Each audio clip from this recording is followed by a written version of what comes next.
TV actress Tunisha की death mystery अब प्यार की डार्क मिस्ट्री बनती जा रही है। रोजाना नए नए खुलासे हो रहे हैं और अब देखिए नया खुलासा ये कि लव जिहाद के साथ ही शिजान का थप्पड़ कांड भी सामने आया। तुनिशा की मां के खुलासे के बाद शिजान की मुश्किलें अब और बढ़ गई हैं।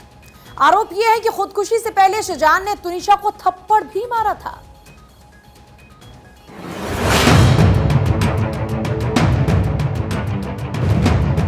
खुदकुशी से पहले शिजान का थप्पड़ कांड, साजिश, प्यार और शिजान का लव जिहाद।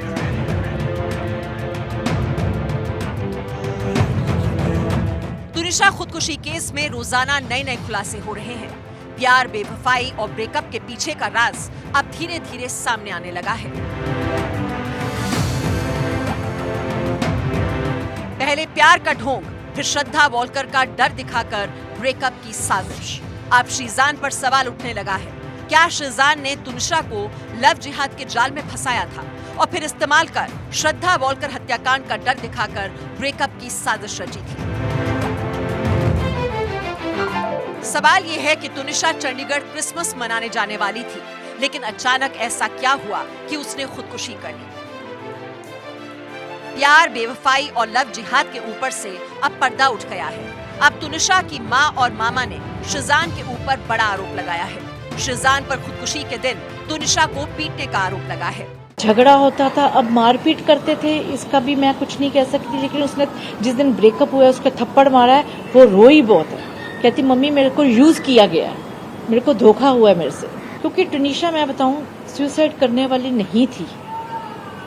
मेरे मन में आता है कुछ ना कुछ वो क्योंकि उसने शिजान के रूम में की है, कुछ ना कुछ कोई ना कोई बात हुई है और शिजान ने ही उसको उतारा है। शायद उसके सांस चल रहे हो और शिजान ने कहा तो मर जा जो मर, पता नहीं, आई डोंट नो क्या हुआ है।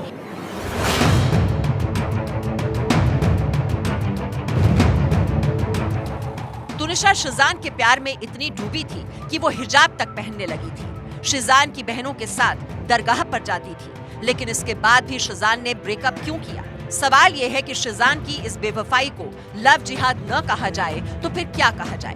तुनिशा हिंदू है, वो शिजान जानता था, फिर भी प्यार का ढोंग किया। तुनिशा को अपने जाल में फंसाया, फिर इस्तेमाल कर छोड़ दिया। अब तुनिशा की मां ने शिजान और उसके परिवार पर धर्म परिवर्तन करने का दबाव बनाने का आरोप लगाया है। मुस्लिम धर्म अपनाने के लिए क्या शिजान प्रेशराइज करता था? हाँ जी। क्या उसको हिजाब पहनाना, ये सब जो चीजें शुरू करवा दी? हाँ, शुरू करवा दी थी। शिजान ने तुनिशा को लव जिहाद का ऐसा पाठ पढ़ाया था कि वो शिजान की मां को अम्मा कहने लगी थी, दरगाह जाने लगी थी, तुनिशा को बुर्का पहनने के लिए मजबूर करता था। तुनिशा ने शिजान के मेकअप रूम में खुदकुशी की थी। अब पुलिस लव जिहाद से लेकर हत्या तक सभी एंगल से जांच कर रही है। हालांकि शिजान के वकील ने शिजान को बेकसूर बताया है। पुलिस ने यही कहा कि जो है हमारा जो है ये इन्वेस्टिगेशन इन प्रोग्रेस है, तो इसकी रिमांड बढ़ाई जाए, जिसपे हमने ऑब्जेक्शन लिया कि ऑलरेडी ये तीसरा रिमांड हो है और ऑलरेडी सफिशिएंट टाइम दिया गया है, तो अभी रिमांड की जरूरत नहीं है। बट मानवीय कोर्ट ने समझा कि शायद कुछ होगा इसमें, इसलिए उन्होंने एक दिन के लिए पीसीआर एक्सटेंड किया। ये मान सकते हैं क्योंकि अभी कुछ है ही नहीं, कोई भी जो है ऐसे एविडेंस नहीं मिले हैं जिससे ये प्रूफ हो सके कि शिजान ने उकसाया हो उनको सुसाइड की। शिजान के कई लड़कियों से संबंध बताए जाते हैं। इस बात की तस्दीक उसके मोबाइल से मिली लगभग 300 पन्नों की व्हाट्सएप चैट्स हैं, जिसे पुलिस खंगाल रही है। ये चैट्स जून से तुनिशा की मौत के ठीक पहले तक की है। Bureau report, Bharat 24। चलिए अब बात करते हैं उत्तर प्रदेश में निकाय चुनाव को लेकर जो सियासत गरमाई है। दरअसल ओबीसी आरक्षण को लेकर शुरू हुआ सियासी संग्राम थमने का नाम नहीं ले रहा है। योगी सरकार हाईकोर्ट के फैसले के खिलाफ सुप्रीम कोर्ट में जाने की तैयारी में है, तो दलित वोट बैंक पर कब्जे के लिए SP, BSP, Suheldev Bharatiya Samaj party में घमासान छिड़ गया है।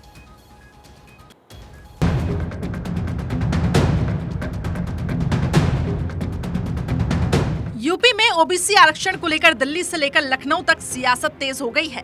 निकाय चुनाव में ओबीसी आरक्षण की अधिसूचना रद्द होने पर राजनीतिक दल ओबीसी वोट बैंक को छापने में जुट गए हैं। तो योगी सरकार ने भी ठान लिया है कि बिना ओबीसी आरक्षण निकाय चुनाव नहीं होगा। सीएम योगी ओबीसी आयोग का गठन कर चुके हैं। ओबीसी आयोग नए साल में सर्वे का काम शुरू करेगा। ये टीम यूपी के शहर शहर जाएगी, गांव-गांव जाएगी और सुप्रीम कोर्ट के आदेश के मुताबिक ओबीसी आरक्षण को लेकर ट्रिपल टेस्ट को परखेगी। माननीय उच्च न्यायालय इलाहाबाद की लखनऊ खंडपीठ का जो नगरीय निकाय चुनाव के संबंध में फैसला आया है, हम फैसले का स्वागत सम्मान करते हुए विधि विशेषज्ञों के द्वारा देश का अध्ययन करवा रहे हैं। सरकार के स्तर से या तो अन्य कोई रास्ते से जो भी रास्ता अपनाना पड़ेगा वो रास्ता अपनाते हुए उत्तर प्रदेश के अंदर ओबीसी का आरक्षण शून्य करके भारतीय जनता पार्टी की आदरणीय योगी आदित्यनाथ जी के नेतृत्व वाली सरकार चुनाव नहीं कराएगी। चुनाव जब भी होंगे, जो भी प्रक्रिया अपनानी पड़ेगी, लेकिन अन्य पिछड़ा वर्ग को आरक्षण के साथ चुनाव कराएंगे। माननीय न्यायालय का जो फैसला आया उसका हम लोग समीक्षा कर रहे हैं। हर स्थिति में अपने ओबीसी SC/ST समाज के भाइयों बहनों को, उनके हक को हम रखेंगे और उनको अपने में समाहित मान करके ही हम आगे बढ़ेंगे। ओबीसी वोट बैंक को लेकर राजनीति खूब हो रही है। ओपी राजभर से लेकर अखिलेश यादव तक ओबीसी के राजनीतिक अखाड़े में कूद गए हैं। अखिलेश ने इसे योगी सरकार की साजिश करार दिया है, तो अखिलेश यादव को जवाब दिया है उनके पुराने सहयोगी ओम प्रकाश राजभर ने। भारतीय जनता पार्टी की सरकार में आने के बाद और भारतीय जनता पार्टी में शामिल होने के बाद जो नेता उसमें हैं उनकी आत्मा मर जाती है, उन्हें कोई दिखाई नहीं देता। जो प्रमोशन में आरक्षण समाजवादी पार्टी ने खत्म किया। समाजवादी पार्टी की सरकार थी। 4 सितंबर 2013 को हाई कोर्ट ने आदेश दिया कि 27% आरक्षण, कुछ जातियां उसका लाभ उठा रही हैं, जो जातियां लाभ नहीं पा रही हैं उसको बांट करके दिया जाए। तो इसको भी अखिलेश जी उस समय मुख्यमंत्री थे, तो इन्होंने उसको बांट करके देने का काम नहीं किया। ये बोलना चाहिए था कि हमने ऐसा किया था। जो 38% आबादी है तो पिछड़ों का उसका हिस्सा हमने लूटा है, ये भी बोलना चाहिए था उनको। ये नहीं बोले। वो ये जरूर कहे हैं कि पिछड़ों का हिस्सा लूटा जा रहा है, ये कहे हैं, हमने सुना है थोड़ा सा कि पिछड़ों का हिस्सा लूटा जा रहा है। तो लेकिन जब आपकी सरकार थी तो आप पिछड़ों का लूट रहे थे। निकाय चुनाव में ओबीसी आरक्षण को लेकर यूपी की योगी सरकार सुप्रीम कोर्ट जाने की तैयारी में है। सीएम योगी कह चुके हैं कि ओबीसी आरक्षण के बिना यूपी में निकाय चुनाव नहीं कराएंगे। ओबीसी को आरक्षण देने का वादा बीजेपी ने अपने घोषणा पत्र में किया था और सीएम योगी उसे पूरा करने के लिए कानूनी लड़ाई लड़ने के मूड में है। उधर समाजवादी पार्टी भी हाईकोर्ट के आदेश के खिलाफ सुप्रीम कोर्ट जाने का ऐलान कर चुकी है, तो निषाद पार्टी भी ओबीसी राजनीति में पीछे नहीं है। हम तो आज इनको आरक्षण मिल जाए, उसने प्रधानमंत्री से, उनके गृह मंत्री से, माननीय मुख्यमंत्री तक इनके सारे आवेदन और सारे प्रपत्र देकर काम किया और आश्वस्त किया सरकार ने और माननीय प्रधानमंत्री, गृह मंत्री, मुख्यमंत्री ने कि जल्दी इनके मछुआरों के आरक्षण। तो अभी आयोग का गठन हो गया, उसके सामने मैं जाऊँगा। सरकार को धन्यवाद देता हूँ कि कोर्ट ने जो भी सुनाया, तो आयोग का गठन है, तुरंत उसके जो होगा आयोग के, और जरूरत पड़ी तो सुप्रीम कोर्ट में जाएगी। हमारी सरकार तैयार करके मूव कर रही है। ओबीसी आरक्षण पर विपक्ष योगी सरकार को घेरने में लगा हुआ है। एसपी बीएसपी को बैठे बिठाए मुद्दा मिल गया है, तो सीएम योगी भी ओबीसी वर्ग को आरक्षण दिलाने का प्रण ले चुके हैं। Bureau report, Bharat 24। जयपुर में आज राजस्थान कांग्रेस के अधिवेशन का आयोजन किया गया और इस बैठक में सबसे ज्यादा अनुशासन की गूंज सुनाई दी। तो वहीं देखिए 2023 में होने वाले विधानसभा चुनाव की रणनीति भी इसमें बनाई गई। वहीं राजस्थान कांग्रेस प्रभारी रंधावा ने राजस्थान में दूसरी बार सत्ता में वापसी के लिए कुछ बड़े फैसले लेने के भी संकेत दिए। रंधावा ने पार्टी और सरकार को लेकर हो रहे दुष्प्रचार से भी बचने की नसीहत दी है।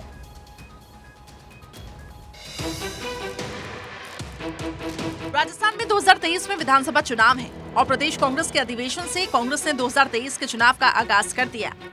इस अधिवेशन में कांग्रेस प्रभारी सुखजिंदर सिंह रंधावा ने अपना पद संभालने के बाद राजस्थान कांग्रेस के पहले बड़े कार्यक्रम को संबोधित किया और अपनी बात खुले दिल से रखी। इस अधिवेशन में अनुशासन की गूंज सुनाई दी।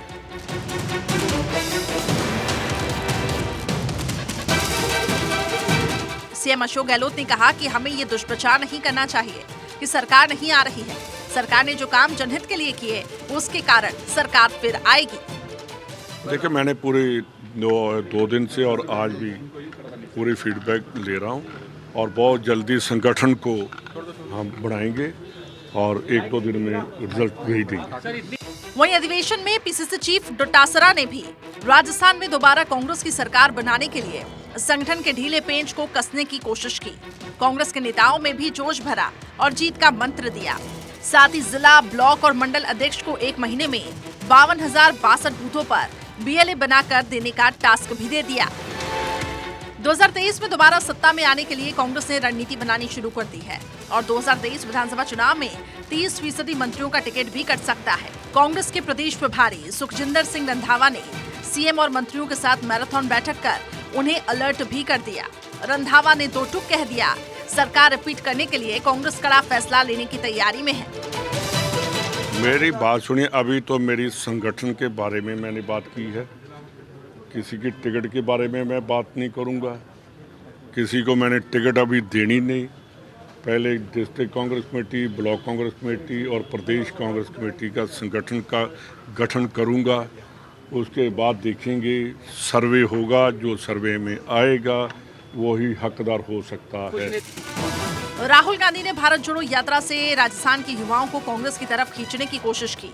राहुल के भारत जोड़ो से कांग्रेस के पक्ष में काफी अच्छा माहौल बना हुआ है, लेकिन सरकार रिपीट के लिए कांग्रेस कुछ मंत्रियों का टिकट काट भी सकती है। खेमेबंदी साफ तौर पर सामने आ चुकी है।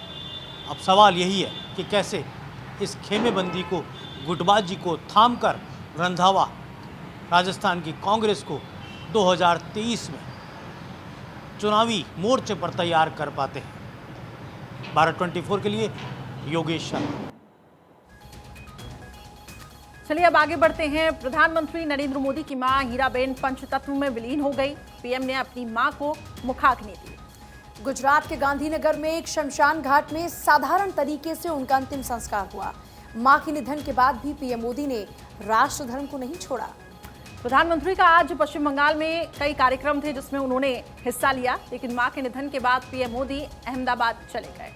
हालांकि उन्होंने कार्यक्रम रद्द नहीं किया, बल्कि कर्तव्य पथ पर वो डटे रहे। पीएम मोदी गुजरात से ही वीडियो कॉन्फ्रेंसिंग के जरिए कार्यक्रम में शामिल हुए।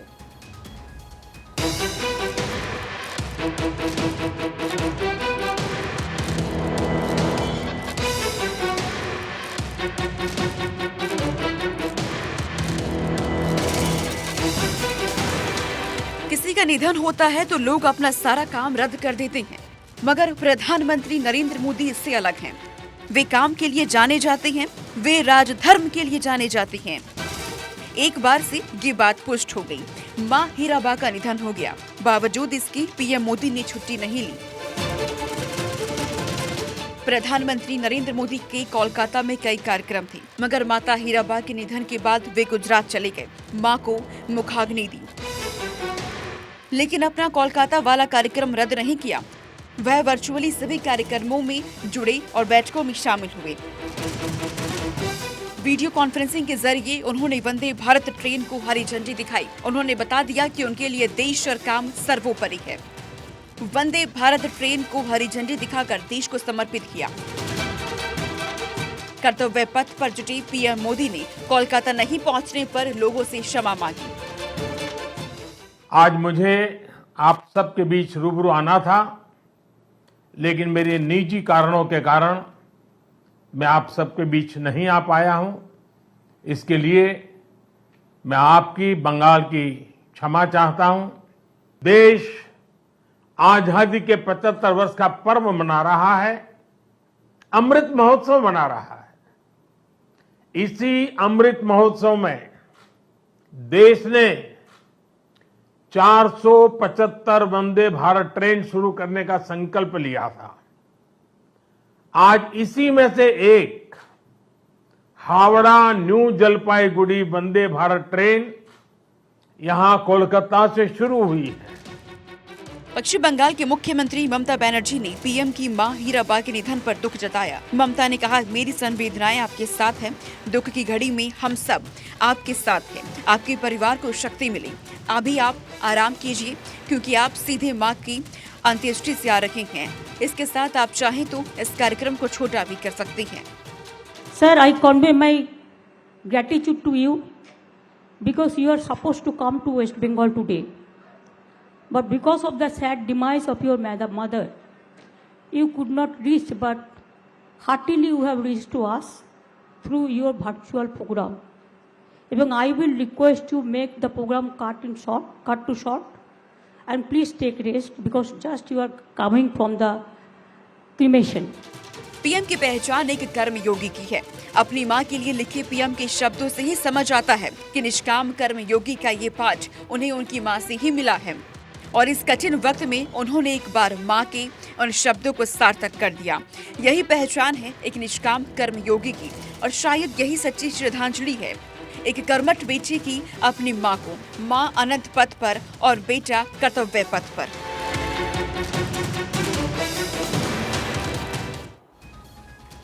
विवादों में घिरे हरियाणा के खेल मंत्री संदीप सिंह के बचाव में खेल विभाग की एक महिला अधिकारी सामने आई है। खेल विभाग की उपनिदेशक कविता ने संदीप सिंह का बचाव करते हुए कहा कि मंत्री पर आरोप लगाने वाली लड़की विवादित रही है और इस प्रकरण की उच्च स्तरीय जांच होनी चाहिए। कविता ये भी कहती है कि मंत्री हमेशा खिलाड़ियों के हित में आवाज उठाते आए हैं। ऐसे आरोपों से सालों की मेहनत पर सवालिया निशान खड़ा होता है। और इस बीच देखिए, हरियाणा के खेल मंत्री संदीप सिंह पर छेड़छाड़ का आरोप लगाने वाली महिला कोच ने मंत्री के खिलाफ चंडीगढ़ पुलिस को शिकायत दी। उसने चंडीगढ़ एसएसपी को पूरे घटनाक्रम की जानकारी देते हुए मंत्री के खिलाफ मामला दर्ज करने की मांग की है। देखिए, मंत्रालय की सफाई, महिला कोच पर ही सवाल दाग दिए गए हैं। खेल मंत्री के ऊपर बड़े गंभीर आरोप लगे। एक महिला खिलाड़ी ने आरोप लगाया कि उनसे यह कहा गया कि मेरी बात मानोगी तो तुम्हें सब कुछ मिलेगा, जिसके बाद इस पूरे मामले को लेकर खूब बवाल शुरू हुआ। लेकिन अब महिला कोच के ऊपर ही सवाल दागे जा रहे हैं और मंत्रालय की एक अधिकारी बचाव में उतर आई है खेल मंत्री के और कहा कि उस खिलाड़ी का तो पुराना नाता है विवादों के साथ।